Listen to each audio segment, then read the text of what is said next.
Thank you for joining us on Let's Meet the Author, the online show that introduces self-published authors to the world. Let's join the conversation with our host Colleen and today's guest author.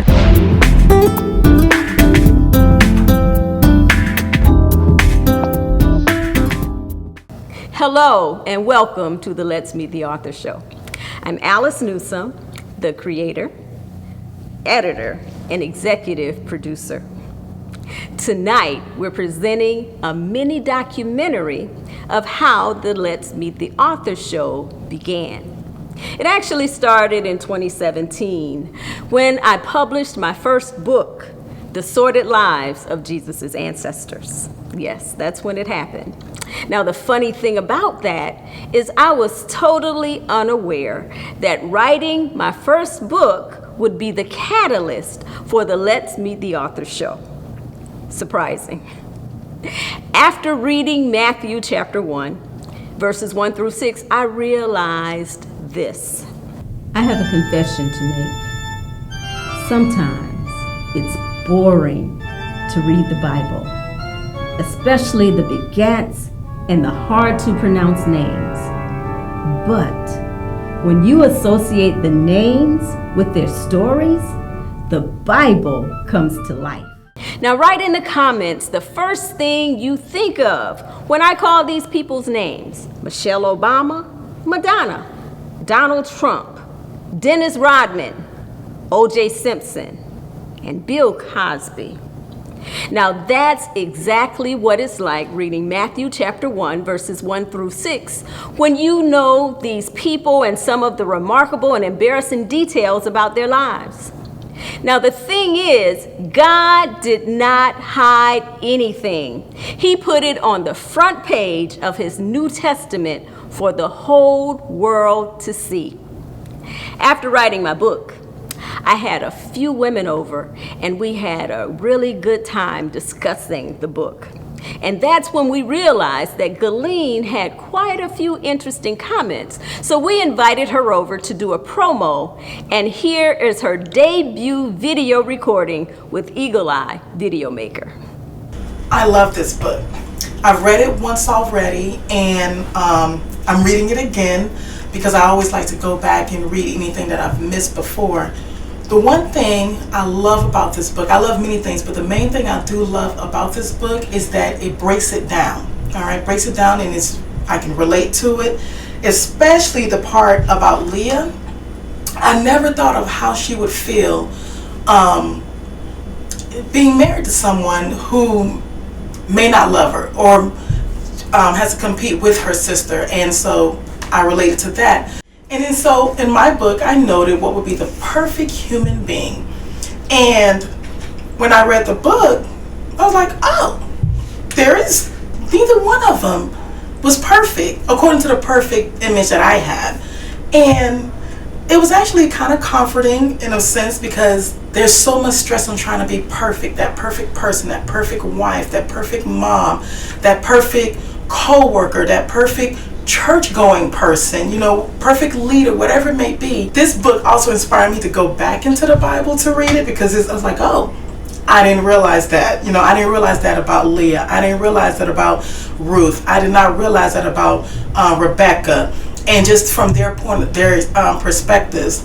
So I went back, I did read my word, and I was like, oh, okay, I can understand it. And it just made me realize that, okay, Jesus' family has secrets too, or mistakes too, or what we think are mistakes, and I love it. So I just wanted to just share a little thing, especially my favorite part, when it talked about Leah, the conversation between Leah and Laban, because I always grew up thinking that it was Leah's fault. Leah took her sister's husband, and I can't believe Leah would do such a thing. And I always just had this image of just Leah as just this horrible person, and then would try to make it up by giving her sons all these names and saying, okay, God, has smiled on me, or God has done this. And I said, well, it was your fault in the first place for taking your sister's husband. This guy worked 7 years, or actually, almost 7 years the first time, and then you took him. On page 42, there's a scene, it's Rachel's bedroom. So it's the day that she's about to get married to the guy who's worked hard and toiled for 7 years.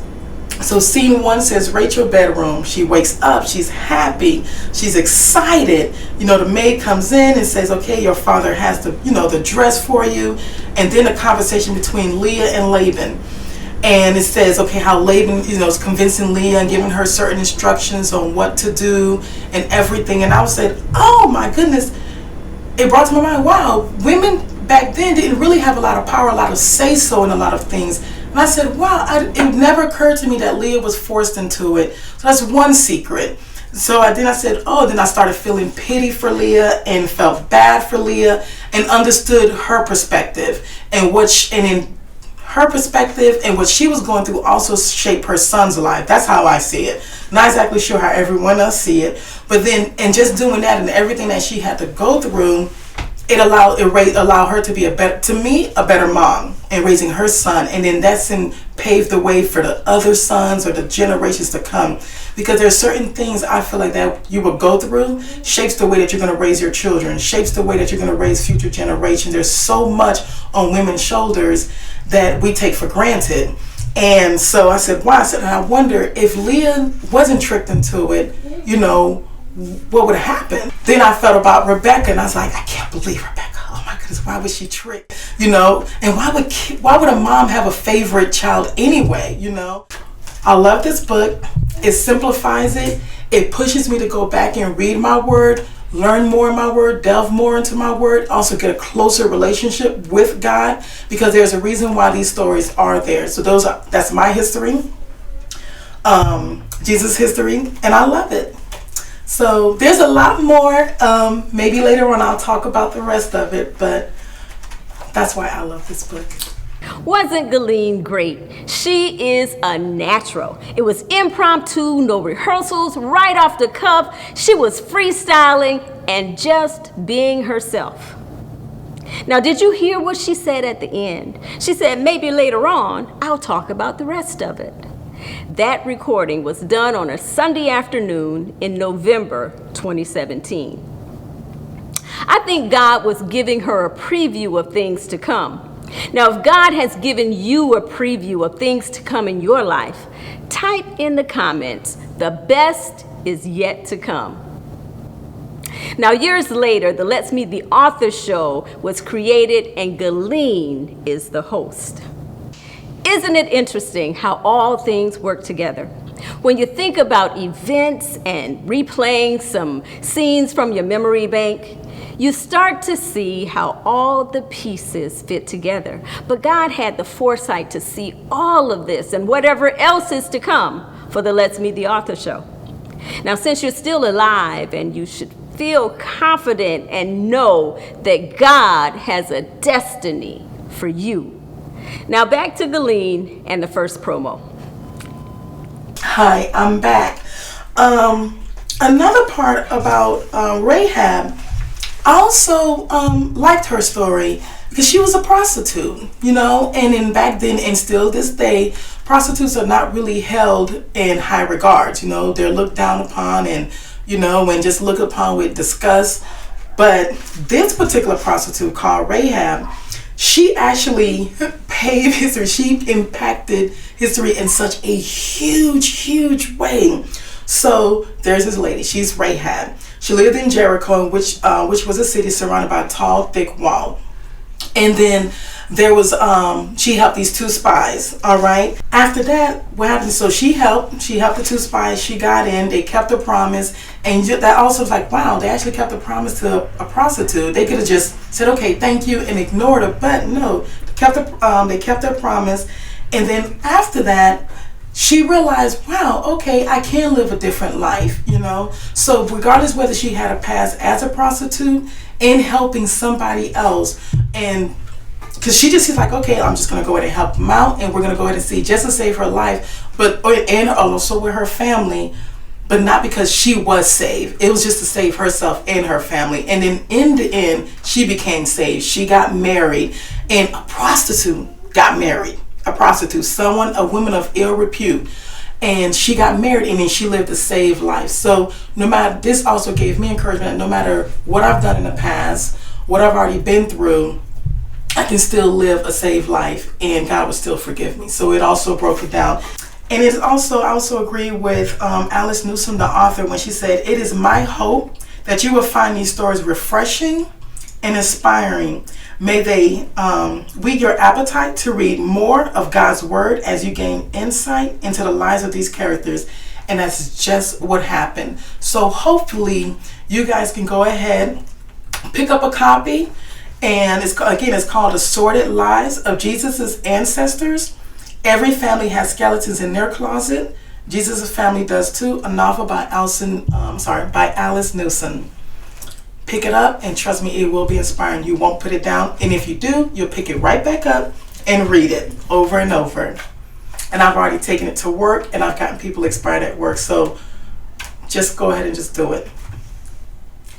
Unbeknownst to us, that was Galen's audition to host the Let's Meet the Author show. Like I said, Galen is a natural, and we had no clue that interview would turn into a show. The Let's Meet the Author show has completed its first season, with season 2 premiering soon. Celebrate with us and type in the comments, "Yay for season 2." Now here's Galen again in a behind-the-scenes promo before shooting the pilot episode of the Let's Meet the Author show. Her husband Eric picked up a cell phone to record our first behind-the-scene footage of the show. Hello, welcome to behind the scenes of Meet the Author, all right? And there's Michael. Say hi, Michael. There's Miss Alice. I'm the author.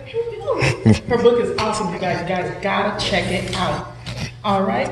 So this is super, super exciting. It just feels like you're on a real movie set. All right. And I really feel like we are on a real movie set because we have a lot of equipment. I don't really know a lot about the stuff, but the head man in charge over here, Mr. Michael, he got us covered. You can also check them out because they do a lot of features. I'll go ahead and let Mr. Michael check it out, or go ahead and let you guys know if he has time, because he's very, very busy, as you guys can tell. But he is Eagle-EyeVideomaker. Did I get that right? Eagle-EyeVideomaker? Eagle-EyeVideomaker. You got to check them out. All right. And then there's another one we do is GS. I call it GSF, but it's Gospel Soul Food. Got to check it out. All right, friends.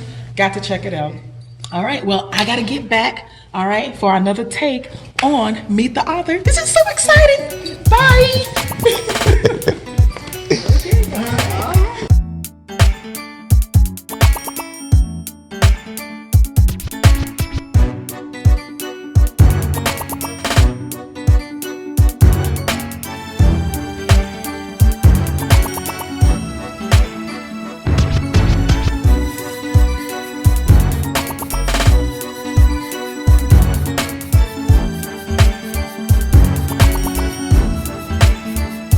Did you notice the name of the show?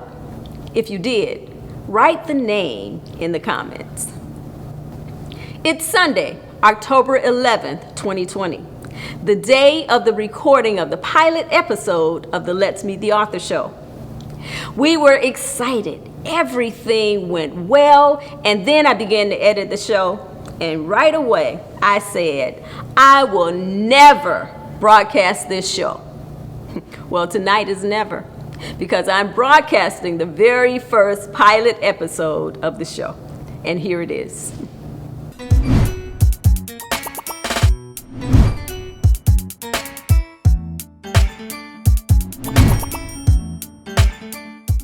Hello, hello, hello. Welcome to Meet the Author. Today I have some exciting news. Finally, we get to meet the author of The Sordid Lives of Jesus' Ancestors. I would like to introduce you to Alice Newsom. Hello. Hello. Thank you so much for having me. Thank you for coming. I really appreciate it. Now, I've had the exciting opportunity to have conversations with Alice. We've talked about her book, we talked about her other adventures, and today we're gonna go ahead and meet her and go ahead and talk a little bit about her book. All right, so I just wanna go ahead and give you a little tidbit about Alice. She is a playwright, she is a minister, she's a devoted wife, a devoted mother, and a devoted grandmother. All right, so now, about the sordid lives of Jesus' ancestors. Yes. The title itself got my attention. The Sordid Lives of Jesus' Ancestors. And go ahead and tell me, why choose this book or choose this title for this book? Well, the reason I chose the title is because after reading the stories of the people in the lineage of Jesus, these people had sordid lives. And so the word sordid means sleazy, disgusting, disreputable. And these are the type of people that no one really wants in their family tree. But these are the people that God chose to be in Jesus's family tree. And I just thought that was intriguing. It is very eye-catching. And right underneath the title, it says every family has skeletons in their closet. Jesus' family does too. Yes. Would have never thought that Jesus, the Yes. Son of God, Yes. his family having secrets, and so as you go into the book and you read it, you're amazed and you get surprised, really surprised. It makes you want to go into your Bible a lot more. Another thing that was really interesting about your book was that you gave the perspective from the women. Usually the Bible, it gives from men. It talks about all the males and descendants of the males, but your book focused on the women. So why that? Well, because I believe that God has a special place in his heart for women. And the reason I say that is because God created Eve last, and she was the final masterpiece in his creation, a woman. And when Adam saw Eve, in my imagination, I imagine Adam said, "Whoa, man."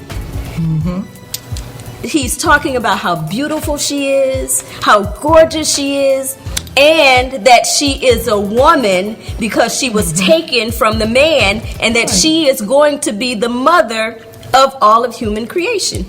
So Adam was prophetically saying, "Whoa, man." So, woo, she looks good. And also saying she's a man with a womb who's going to be the mother of nations. I love it.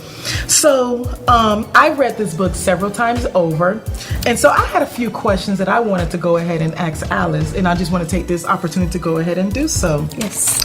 So as we go through the book, on page, and so it gives the foreword, and then it gives special thanks, and then it gives your introduction. It says, if it was possible to design your perfect adult offspring before conception, what characteristics would he or she possess? Yes. And then you get to go ahead and you write that. So what made you decide to go ahead and do that first in the beginning of your book? Well, because I wanted to give people an opportunity to think and to imagine and dream. So if I thought about it, if before conception I could personally design every characteristic that my offspring would possess, would it be male? Yes. Yes, would it be male? He'd be tall, he'd be dark, he'd be handsome, he'd look like my husband, he'd have some of his traits and some of mine. And I just picked the beautiful smile, because I love a beautiful smile. And so then I said, well, I'll start there. But then how does my design compare with God's design? Exactly. Because God had all of the best gene pools to choose from. He could choose, the hair and the skin tone and the smile and the personality. He had all of the gene pools to pick from. And then he chose these people, which is a surprise to me. Very, very much surprised, especially as you read into the book. And another thing I love about your book is that easy words to understand. Yes. It draws you. It's very real, very realistic, and I love it. Yes. So the first lady we're going to go ahead and talk about is Sarah. So on page 17, you talked about how she was not able to conceive. And then God blessed her womb and she was able to conceive. But she also had a secret. She went ahead and put Hagar and Ishmael out. Yes. I was shocked. I'm going, okay, you got this blessing, so why would you go ahead and put someone out? And especially, I mean, that's something that even that we experience in real life, being put out or having to put a family member or even a friend out. So why do you think, how can we relate to Sarah? Sarah. Well, Sarah was an elderly woman. Sarah, all of her life, she wanted to give Abraham a child, and not just a child. Back in that day, a son was the heir of the fortune, and so all women wanted sons. And Sarah was just like any other woman. She wanted a son, and she wanted Abram's son, but she was unable to have him. So she had this bright idea. So, okay, I can't have a son, and you know, I know God is going to bless Abram. I know that God already said He's going to do that, but maybe God didn't include me in this blessing. So I'm just going to say, okay, God, you're going to bless Abraham. He's going to be the father of nations. So I'll just give my Egyptian maid. She's young. Right, and that's something to do. Yes, and now she's young, but she's going to have this baby for me. Right. That I can call my own. Right. And I can raise as our own. Right. Yes, and so I'll be invested in this young woman and her son. Exactly. So she chose a surrogate mother. Right? She chose a surrogate mother. And then later threw her out. Changed her mind. And then Leah, so it talks about Leah, how on page 49, about her feelings of despair. And so how can we relate to Leah? Leah, I believe a lot of single women can relate to Leah. Leah was not a single woman, but she was treated like one. Because Leah was an unloved woman. Her husband loved somebody else. He preferred somebody else. But she kept having these babies for this man. And with each baby, she named the baby representing what she was looking for out of that relationship with her husband. And so she ended up having like 7 kids. She did. Yeah, and for one man. And she, thought that having all of these babies would bring him closer to her. But it did That not. wasn't the case. It So wasn't. how many people do that now? How many women That's true. do that today? That's true. That is true. Yep, that is so true. And the amazing thing I like how you pointed out in your book was that Leah is Judah's mother, the lion of the tribe of Judah, the royal bloodline of Jesus. And so that I did not know. So I said, really?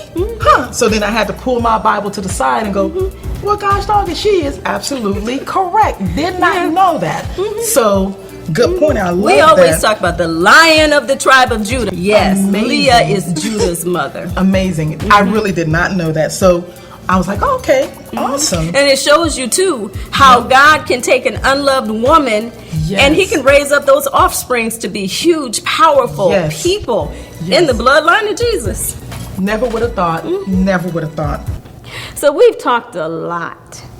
And I imagine Sarah felt inadequate because she had done everything she could do and never became pregnant. So it's really out of her control. Have you ever done everything you could do, but it just still didn't work out? But then, in God's timing, that very thing you were trying to achieve happened.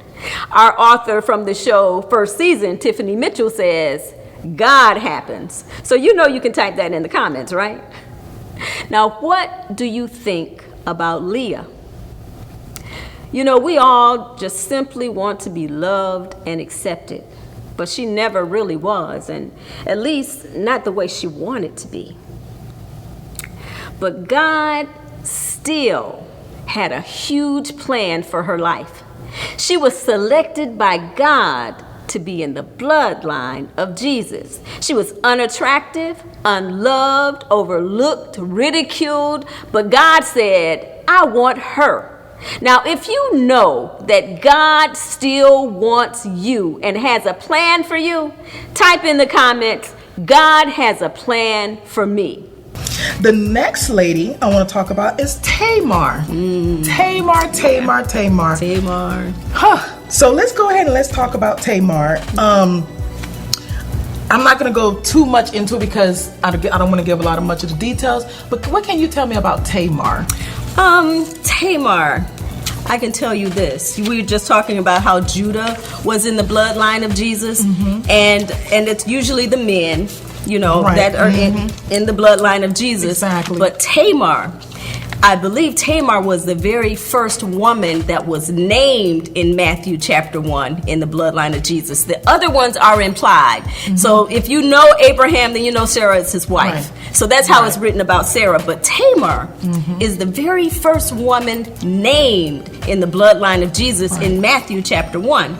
And Tamar, what's interesting about her is that God made sure that it was Tamar who was in the bloodline of Jesus. Right. Right, because you have to say that because Tamar was married twice. To I brothers.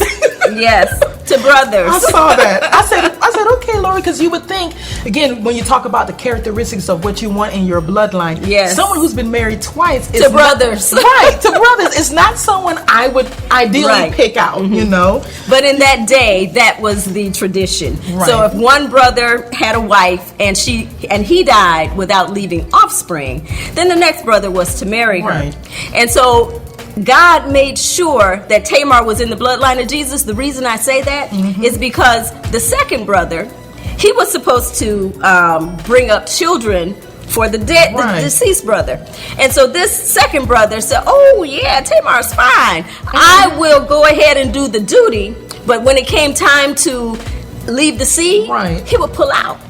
And God said that was evil. Right. So God wanted Tamar. Do you see? It's Tamar who God wants to be in the bloodline of Jesus. So Tamar, this brother also dies. He pulls out. God says it's evil. God gets rid of him. Right. Tamar is then sent away back to her dad's house. And Judah, who we were talking about, Judah said, okay, Tamar, go to your dad's house.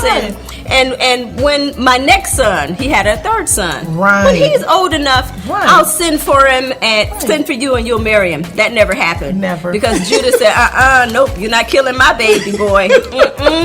No.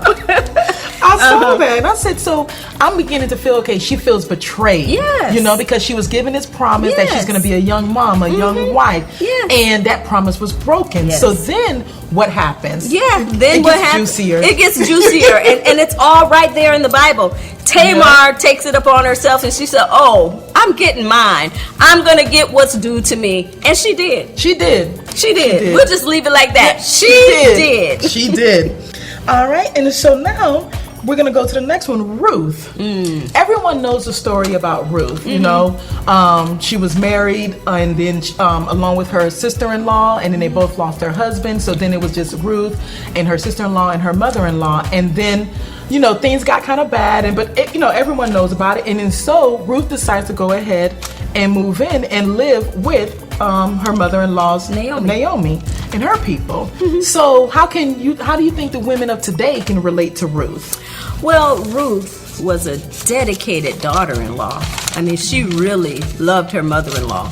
So much so that she left her home and her family and her country and followed Naomi, and having nothing. They really had nothing except a place back in Bethlehem, and she followed Naomi back there. And then this is where she met her Boaz. Yes. Now the interesting thing, yes, you say yes because all the women want to meet Boaz, right? Exactly. But did you know Boaz's mother was a prostitute? Wow. Yeah. That's another subject we'll be talking about in the next session. Did not know that. Yes. Now, another favorite part of my book is on page 80, the dramatization part, where you break it down like a script, like a movie screen. I love it. It says, Ruth returns home after working all day in the field. And then Naomi, I've been thinking, and then Ruth says, well, what have you been thinking about, Mom? And then it goes into it. I love it because you can relate, and it just like a movie, like you're reading a script, and I love that part. So that's usually different. I have not read a book where it talks about story and then it puts a script in there and then it goes back into story, especially a Christian book. And so why do that? Why add that interesting tidbit? Because I like drama. I write drama. And so I thought this was a perfect spot to put a little dramatic piece so that you can kind of relate to it. Because it's life. So if you can imagine a conversation between Naomi and Ruth, and Naomi giving Ruth instructions, that's what this piece is about. I love it. I love it. We've just discussed Tamar and Ruth. They are on opposite ends of the spectrum. One is conniving, deceitful, while the other one is dedicated and honorable and trustworthy. But God chose both of them. We go into the next one, the mother of Jesus, Mary. So I can just imagine Mary, a young virgin, engaged, about to just marry the love of her life. And then, boop, God says, well, you're about to get pregnant first.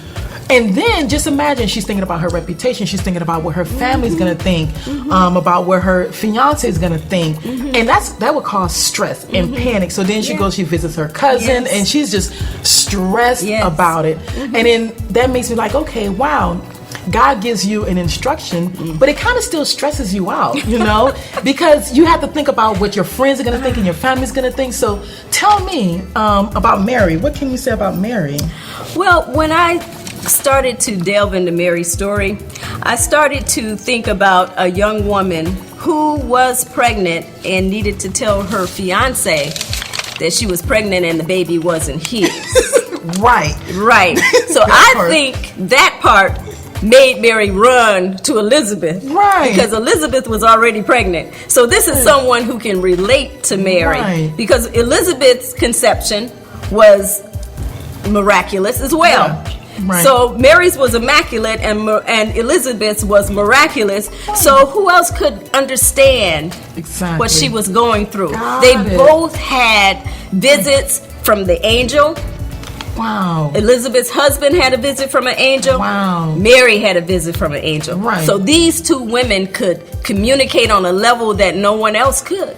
Right. These are angelic visitations. Wow. And so they can sit there and talk to each other and comfort each other. Yes. And Mary, I took it a bit further because I was saying to myself, okay, so God said she was going to conceive and have a son.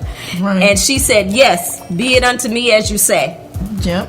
But sometimes when God tells us something, we start saying, did he really say that? Exactly. Am I really going to have a baby? Mary was thinking. Right. So when she goes to Elizabeth's house, I think this gives her time to relax, get some fellowship with Elizabeth, and also start to miss periods. Cool. Also, so it's real. and so, okay, I missed this one. And then start feeling a little kick. Right. And then there's proof. And then I think she can go back and tell Joseph. Wow. Because there's no proof.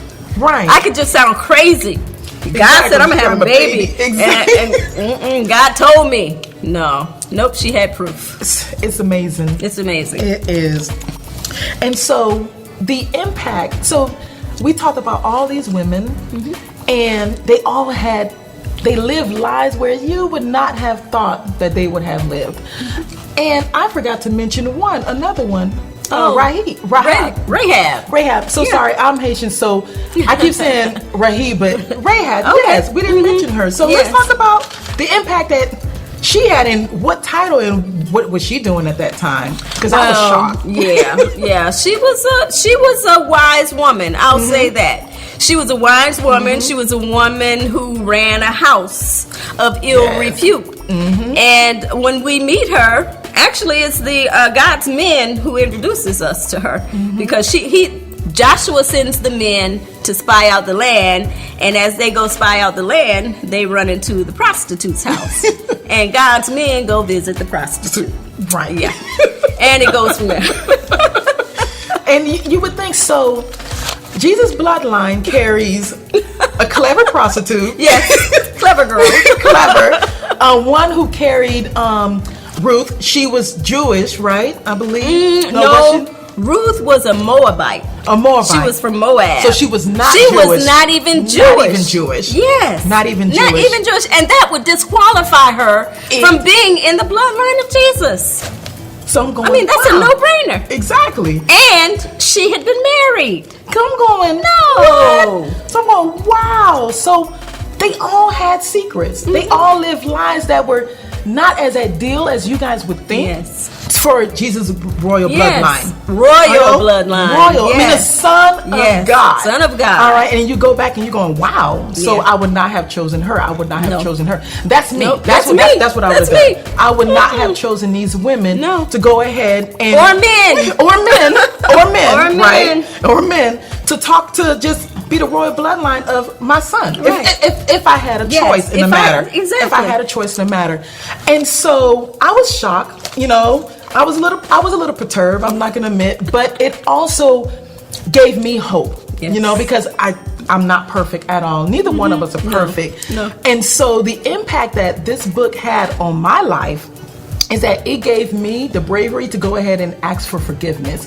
Sometimes we're placed in a position where we don't feel like we're worthy of his forgiveness. We don't feel like we're worthy of his love. We don't feel like we're just worthy of him, period. And I'm going, okay, Jesus, you had all of these women, all right, in your bloodline, and you are the Son of God, which means that I'm fine, you know. I'm brave, and I'm like, Lord, I can go ahead and ask for forgiveness. That's the impact that it had on me. So that's the impact it had on me. Is that the impact, or what message did you want to give to the world, to the women, based from your book? Actually, I'm glad you asked that. It's actually on the back of my book. And I'm just going to read what it says. The very last paragraph says, "It is my hope that you will find these stories refreshing and inspiring. May they whet your appetite to read more of God's Word as you gain insight into the lives of these characters." That's my hope, that you will be able to look at that first chapter of Matthew and associate the women and the men and the families and their stories, so that you can understand that God sent Jesus into a fallen world, and he came through fallen people so that we could be saved. That's the whole message of Jesus. His ancestors are sinners. They are. I mean, was shocked to learn that. Yes. Shocked. It's going deception, you know, and favoritism. Yes. And it's all in his bloodline. What do you think God is telling us through these women's lives? Whatever you've done in your life, good or bad, God still loves you. And he has not changed his mind about the plan he has for your life. So confidently type in the comments, "God has a plan for me." I hope you have enjoyed this mini documentary of the origin of the Let's Meet the Author show. Join us soon for season 2 kickoff. We'll keep you posted. Now, thanks for watching, commenting, liking, and sharing. So you've got to get, I got my copy, my autographed copy. So you got to go ahead and get your copy. And this is how you can order your own copy of The Sordid Lives of Jesus' Ancestors.